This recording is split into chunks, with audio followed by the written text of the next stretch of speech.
Hey guys, welcome back to my channel. If you haven't been here before, I'm Jamie. I read a lot of books, I crochet, I have cats. Theoretically, I rescue kittens as well, but we actually have kitten season right now, as in kitten season hasn't started yet. Last winter, it was so mild that did not happen so much. So this is nice. I get a break. So right now, I'm actually getting ready to settle in for some reading. I have a whole reading weekend lined up of sorts. It is the Shadow Lounge Readathon weekend for January. Shadow Lounge is a readathon that grew out of Dewey's Readathon when several of us, in the aftermath of an October Dewey's Readathon, really wanted another one. Like, that was fun, let's do it again. And the next one wouldn't be until April. So we needed a readathon. We decided we'd make one. So we did. Yeah. And that was years ago at this point. We've had a readathon every week, every month, second weekend of every month, since that started. So this has actually been a consistent thing. It's not a big group. It's not a super organized event. There are some weekends where we as admins remind ourselves that there's a readathon because people start chiming in about what they're reading. Yeah. So it's not like super organized. It's not hosted really. It's just we have a Facebook page and a Goodreads group when I remember to update it. I need to poke at it some more. Yeah, so that's this weekend. I've started my reading. I am working on 20 Years Growing. This is my current book for the TBR-thon book chain. Yeah, I've been dropping things literally all day. This is ridiculous. But that is what I'm reading right now. It is a memoir about a guy named Maurice O'Sullivan, the guy who's the author of the book, who grew up on Great Blasket Island, in the Blasket Islands off the coast of Ireland. It is no longer really an inhabited island. They actually were hiring in 2021 for a couple to move onto the island and manage the gift shop. Because really at that point, that's the majority of what happens on the island. It was a fishing community, and the fishing industry, no longer operates the way it did then. A lot of the fish probably got fished out as the population became too much to be supported by the fish that were available. And of course laws and everything changed. So it was a community that it wasn't untouched by time, but their way of life was a lot more primitive, or at least a lot less modernized than life on mainland Ireland or in England and Wales. And so they're moving into World War I at the moment. World War I is going on anyway. And all they're really seeing of it is their way of life has improved vastly because there's so many shipwrecks that keep putting usable goods on their shores. So they're making money by selling the salvage to people on mainland Ireland and in England. They are, quite comfortably supplied with food and goods of all kinds. They also are a stretch of beach where survivors wash up from shipwrecks, so they rescue people. So that's how they're experiencing the war. And other than that, so far, that's as much as they're seeing of it. They don't have cars. They wouldn't be driving on the island anyway. What would they do with that? I don't know if there's a road on the island.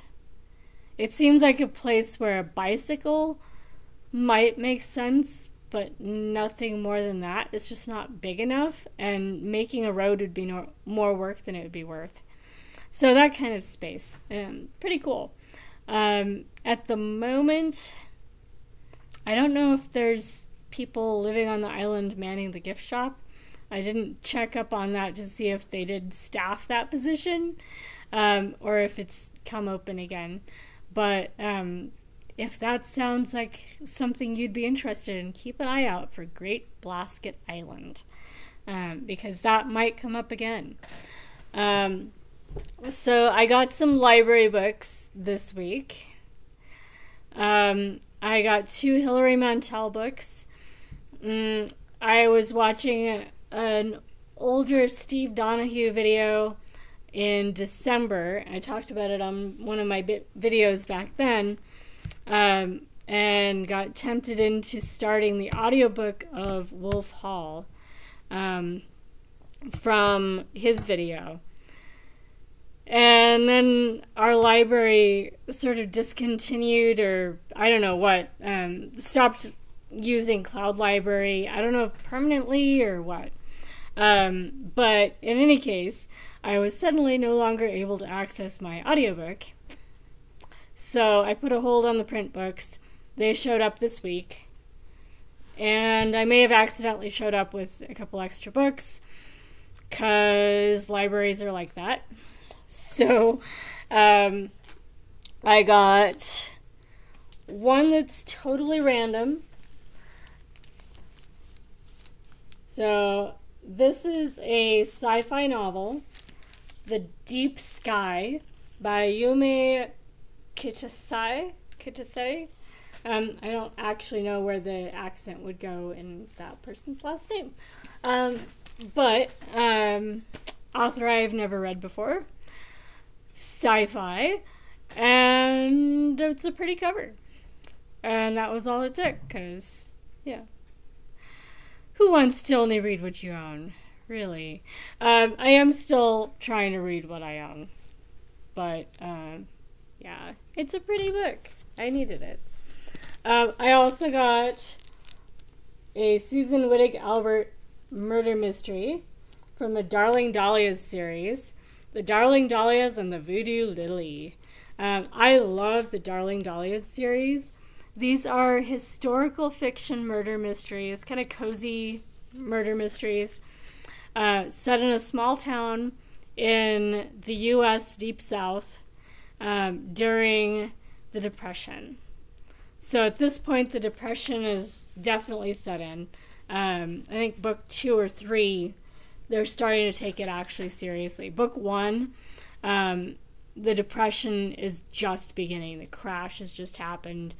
And these, middle-class ladies in this garden club, their husbands are, feeling the impacts of the crash, but they're not necessarily communicating what all is going on to their wives. And it takes a while for that to trickle down to small towns anyway. So by halfway through the series, they're realizing that this is not something that's just going to be hard for a year. This is serious, and their way of life is going to change because of it. So that's the backdrop for these murder mysteries, and they have recipes, and So if you like that kind of murder mysteries and have not yet read the Darling Dahlias series by Susan Wittig Albert, you really should. They're excellent. I also wound up with one additional book, because Just One Reader, Juan from Just One Reader, he was talking about this author, Simon Jimenez or Simone Jimenez. The book he was talking about was not this one. But the one he was talking about I'd have to be on a waiting list for a hold. And I'm not supposed to be getting books that I don't own yet anyway, because I haven't finished 20 books yet. So, yeah. I put a hold on the one that was available and went with that. So, we'll see how this goes, but I've heard from other people in chats on reading sprints and elsewhere about this author as well. So, definitely looking forward to that. I'm hoping that it is good. And then here is my reading blanket, my genre blanket so far. So there's the bottom. You can see that gray line. That was the terrible, terrible book that no one needs to ever read. And then now I'm on this fan row. There we go. So I will be doing several more fan rows because those are the murder mystery thriller crime novels. And I still need to do the 2 rows for each of the Patricia Highsmith thrillers that I finished this week. So that will be going into here. And when I finish 20 Years of Growing, which I have 60 pages left, I will finish during the upload for this video. That will be an additional row of fans, but in blue, because biographies are also the fan stitch. So that should be exciting. Yeah. My audiobook right now is The Goldfinch by Donna Tartt, which is a 32-hour long audiobook. So I've finished a few hours so far, but it's going to take a while. I do not anticipate finishing it in the next 24 hours. So, yeah. At the moment, it's just my print books that I'll be logging in my genre blanket. But I'm sure that I will be logging more books on my genre blanket this weekend. I also have a few more projects that I'm working on this weekend during audiobooks, in part because I'm trying to focus on my WIPs, my works in progress. One of the things we talked about in one of the reading sprints this week on Nicole's sprints, Dusty Book Sniffers, on her sprints, we were talking about this really cool group concept that she's in for, I think, cross stitch, where they have prompts, kind of like what we do for books, where you fit books to the prompts. They fit their WIPs in their cross-stitch collection to the various prompts, and they try and finish them in the year. And I was like, wow, I need that for crochet. And so she's going to ask around and see if anyone knows of any existing groups that do that. But I looked at least on Facebook, and I couldn't find one. So when you can't find the group you want to join, you have to make one. So I did. So yeah, I'm going to hunt down my camera and figure out what I'm going to use for the prompts I made. I made the prompts.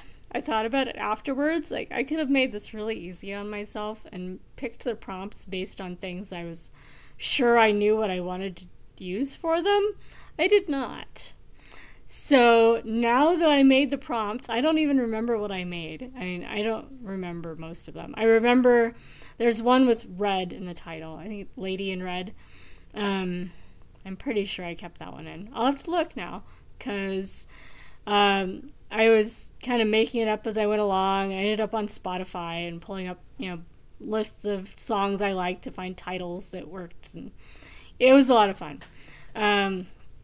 So now I have to go through and see if everything I'm working on fits for something. But I think I still have one that has red in the title. So I know what I'm doing for that prompt. As for the rest, one of them might be this project.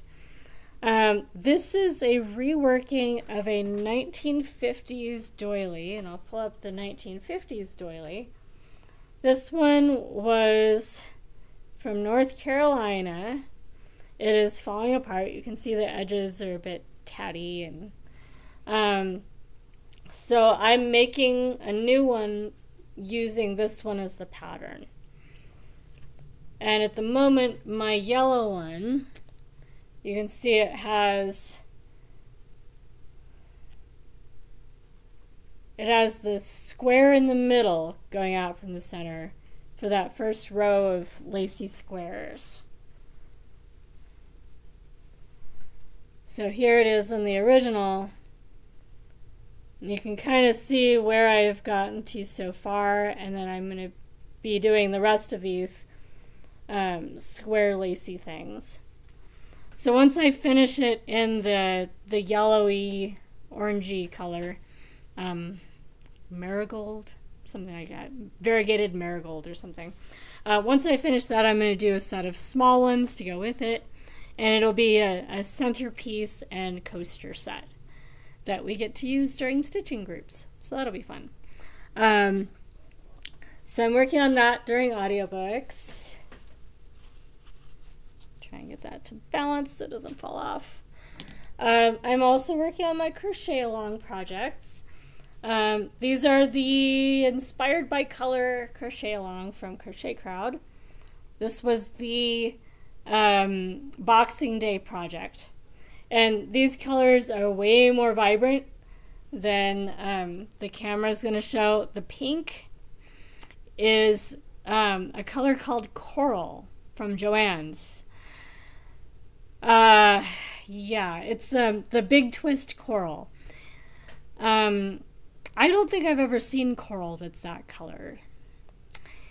To me, it is a neon pink, like neon pink. So yeah, I love the color, and I definitely had to use it. I'm thinking about trying to use it in literally every crochet along that I do with Crochet Crowd this year.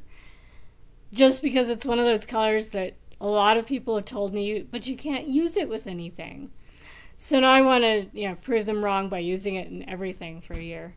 I don't know if I'll go that far, but I will definitely use it a few times this year.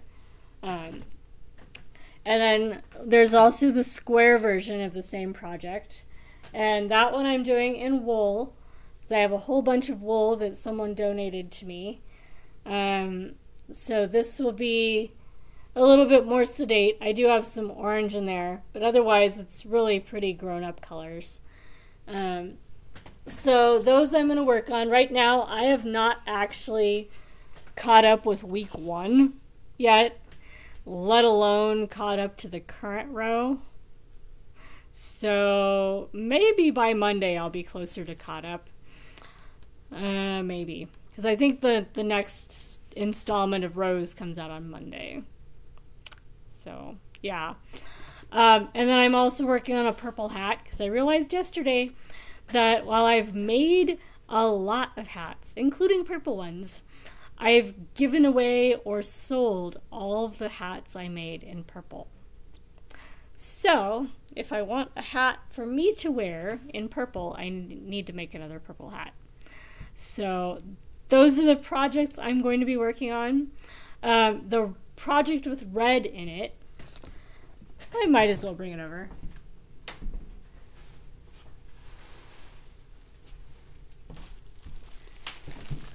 So this is part of a project that my crochet and knit club is doing, the Knit and Crochet Table Gang. We met a lady who's homebound and makes squares just to keep herself from going insane. So she makes a bunch of granny squares, but she doesn't like to put them together. She just likes making the squares. So she makes bags and bags of granny squares, and every few weeks or so she calls us up and tells us she has another batch of squares done, and we go and pick them up and we make them into blankets. So the joining method I do with it is a continuous join granny square. So you start at the first square, you go around, around this side and around that side, and then up and and down, and then back up and down, and that way, and that way, and that way, and that way, and I'm about ready to join the next square to it. And then when you go back on this side of these squares, you attach the next set of squares. So you don't go around all of the sides of all the squares in the same pass. And actually, this side will be the last section to complete for the red. So after I finish the whole blanket, I'll come around and do this side here, and then come back to here, and it'll finish the outside edge. So there's actually several really good tutorials on YouTube for how to do the continuous join granny square connection method, joining method. So definitely look that up if you are interested. I'll talk about this more as I do more of these, just because we don't have just crocheters in our group. So like we have a total of 3 people in our group that do crochet, and of them my mother and I end up doing most of the blankets for this project. So in among all of my projects, I also end up doing a lot of these granny blankets. So I did between 10 and 20 blankets last year. And I'll probably do more than that this year because I've been focusing a lot more on audiobooks since I started BookTube, and this is really great to do during audiobooks. And when we finish them, so far they go to a cancer center for people to use while they're getting infusions and that kind of thing. So I think all of their new patients get a blanket, something like that. And then we also have a few other places that we're probably going to start sending blankets to this year. So that's one of our charity projects. And actually this season, somebody donated several bags of the yarn that we use to put the blankets together, which is really nice, because otherwise that's the part where it's out of pocket for us. So that's very cool. I definitely have enough yarn now without going and buying it myself that I can make quite a few blankets without eating into the stash that I was intending for other things. So anyway, that's pretty cool, and I'm looking forward to having more of these done soon. I have one that's in blue as well that I will be done with soon, but this one's using a K hook, which is what I'm also using for my crochet long blankets. The other one that's in blue is in a J hook, and I never get to it right now because everything else I'm doing is K, and so I never have that hook out. And then the genre blanket is still with an H hook. So that one, I usually have both of those hooks out, and the hat is actually an L with a bulky yarn. If you don't do crochet, that was all just total, foreign language. That's okay. Yeah, so hopefully you guys are having fun with your books and your projects.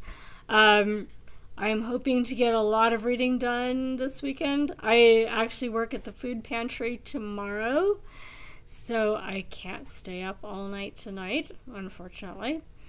But tomorrow night, I don't have anything to do the day after, and not anything on a schedule anyway. I have things I need to do this weekend, but so I will definitely be spending tomorrow night doing a lot of reading while everyone else is asleep. So that should be really nice. In the meantime, happy reading, everybody. I will catch you again soon. Bye, guys.